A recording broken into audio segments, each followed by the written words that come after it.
El maravilloso número 7, libro escrito por Connie Méndez. El principio de generación.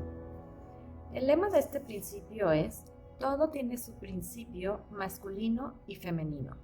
Como todos los otros anteriores, este principio está siempre en acción. Nada puede existir sin el principio de generación, o sea, sin su padre y su madre. Todo, absolutamente todo, tiene padre y madre, o sea, su base femenina y su base masculina. No es como comúnmente se cree, que la base sea el sexo.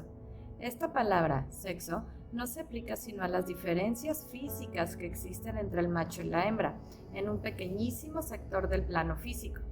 Piénsalo y recuérdalo. Sexo es la diferencia que existe exteriormente entre el macho y la hembra en el gran plano físico. O sea, que el sexo no es principio de generación, es simplemente la presencia del masculino y el femenino en toda creación. ¿Comprendes bien? En ese sector del plano físico, el principio se reconoce, se manifiesta o se deja ver por la diferencia de los sexos.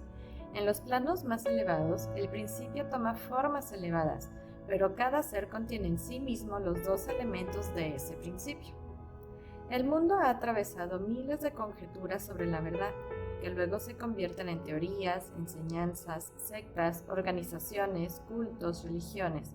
Todo lo que oigas decir de sectas que practican enseñanzas perniciosas no es otra cosa que una prostitución del gran principio natural de generación. Todo eso es anticuado, caído en desuso. La verdad es siempre sencilla y natural. Para el puro, todas las cosas son puras. Para el ruin, todo es ruin.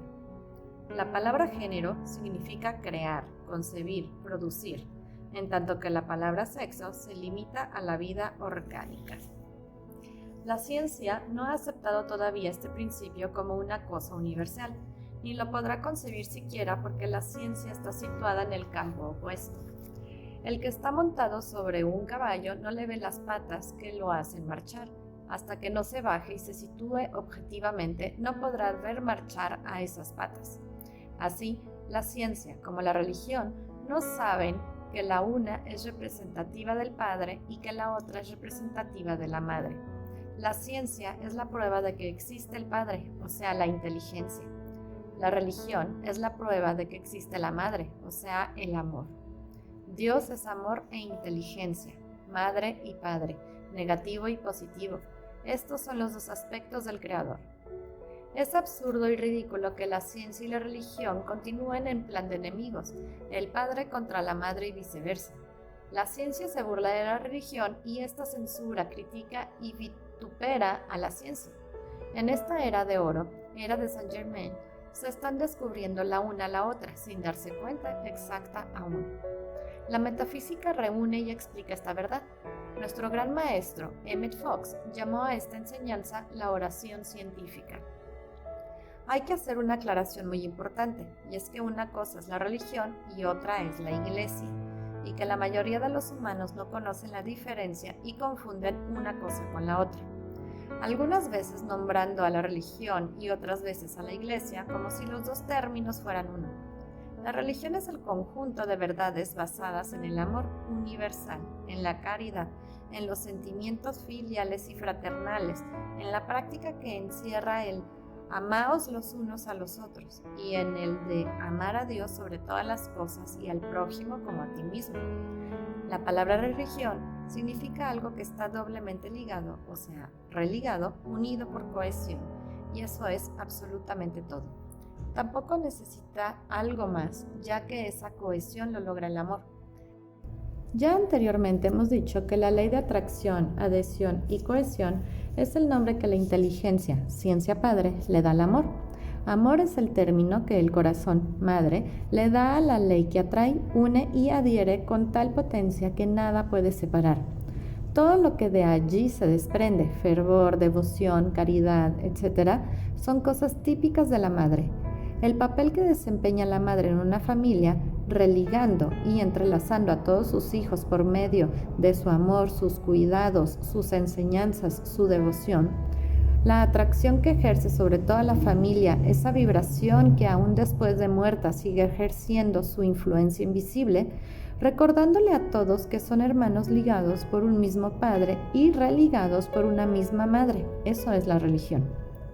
La Iglesia es un organismo o una organización humana creada por los hombres. El término viene de ecclesia, palabra latina que significa reunión, o sea, conjunto de cosas dispersadas. Lleva el objeto de reunirse para orar, practicar obras piadosas, enseñar, etc. Pero después de fundada la primera eclesia, pronto degeneró en un instrumento de amenazas, castigos, dogmas, reglas, indulgencias y permisos especiales, todo para obligar a una lealtad hacia ella. No hacia la religión, entiéndase, sino hacia las leyes que Eclesia impuso. Leyes y obligaciones físicas y corporales, limitaciones, ritos y observaciones obligatorias, todas catalogadas por los escribas ordenados por esas eclesias, especialmente parafraseadas para confundir los términos eclesia y religión en las mentes ingenuas de los tiempos cristianos primitivos. ¿Comprendes ahora la diferencia entre iglesia y religión? Son muy pocos los que aman un conjunto de reglas duras, inflexibles, que se basan en el temor y la amenaza. Aún los que aparentan ser más adictos a la eclesia están solo aparentándolo de labios fuera, sintiéndose amenazados, pero en sus vidas privadísimas, sobre todo en sus ideas y sentimientos, actúan en forma totalmente opuesta. La ciencia, en cambio, actúa con toda la libertad que le conviene. Ella es masculina, a pesar de que la llaman ella. Está basada en el intelecto terrenal y como no siente, porque el sentimiento es una cosa y la inteligencia es otra, como ya lo hicimos ver, nadie la cohíbe, ni la obliga, ni le pone trabas, ni leyes, ni reglas, ni castigos. Lo único que se le ha impuesto es que no mate al ser humano, y ella trata de salvarlo a toda costa, aunque sí se le permite matar a los animales, cosa tan reprensible ya que estos pertenecen a la evolución llamada elementales, que son nuestros hermanos, con los mismos derechos a vivir que nosotros, y eso ya lo viste en el primer libro, Metafísica al alcance de todos. La ciencia, desprovista de sentimiento, ha tasajeado cuerpos en busca de eso que ella oye nombrar el alma, y no encontrándola en la materia de carne y hueso, niega su existencia y se va de bruces negando la existencia de Dios. El alma, en términos generales, es el conjunto de cuerpos o vehículos inferiores sutiles en los cuales radican los sentidos, los sentimientos, las emociones, y demás está decir que si se trabaja en un cuerpo muerto del cual se ha separado el alma, no es posible encontrar huellas de ese sentimiento ni esos sentidos llamados el alma. Lo que imparte goce o sufrimiento al cuerpo es el alma. Cuando el cuerpo está vivo, el cirujano lo duerme para que no sufra, pero él ignora que lo que sufre es el alma. Sin embargo, ya la ciencia está descubriendo cosas que la hacen pensar. Pensar en otro aspecto del asunto se entiende. Primero encontró que el átomo no es el fin de la materia. El átomo, ese patrón establecido de la familia humana, no es el diseño más pequeñito en existencia. Todavía se puede subdividir en multitud de corpúsculos hermanos, hijitos, etc., repitiéndose el patrón establecido hasta el infinito.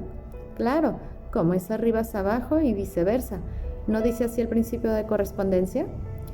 Siempre encontramos a la madre con sus hijitos girando en contorno.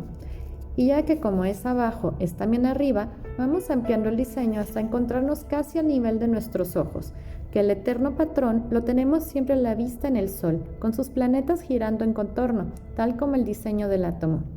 La ciencia, un poco confusa con tantas evidencias del polo femenino y el polo masculino, primero tanteó poniéndoles nombres distintos a estas manifestaciones. Primeramente llamó polo negativo al femenino y polo positivo al masculino, pero andando el tiempo se encontró que no hay nada más opuesto al negativo debilucho que ese femenino que genera precisamente formas y energías nuevas. Luego emplearon el término cátodo en lugar de negativo, pero resulta ahora que el cátodo es el generador de un torbellino de corpúsculos, electrones y fenómenos que han desbaratado todas las teorías aceptadas. El tal cátodo, pues, es el principio madre de los fenómenos eléctricos y de las tan sutiles formas de materia que la ciencia se la pasa encontrando. Más y más se está llamando al cátodo polo femenino, lo cual es mucho más simpático que la otra alternativa de que los corpúsculos creadores están cargados de energía negativa. Advertencia: no hay nada nuevo bajo el sol. Nada de lo que aquí lees es nuevo. Todo ha sido dicho ya por Enoch, Hermes y principalmente en la Biblia y en la literatura teosófica dictada por los ascendidos maestros de la sabiduría a Madame Helena Blavatsky, mujer tan perseguida y mal juzgada en tiempos menos lúcidos, nada de lo cual puede negar sus maravillosos dones mediumnímicos. Lo que sí es nuevo es el estilo y la forma de presentar esta enseñanza por moderna y simplificada. Si te gusta nuestro contenido, comparte y comenta qué fue lo que más te gustó y qué otros temas te gustaría escuchar. Muchas gracias por tu apoyo.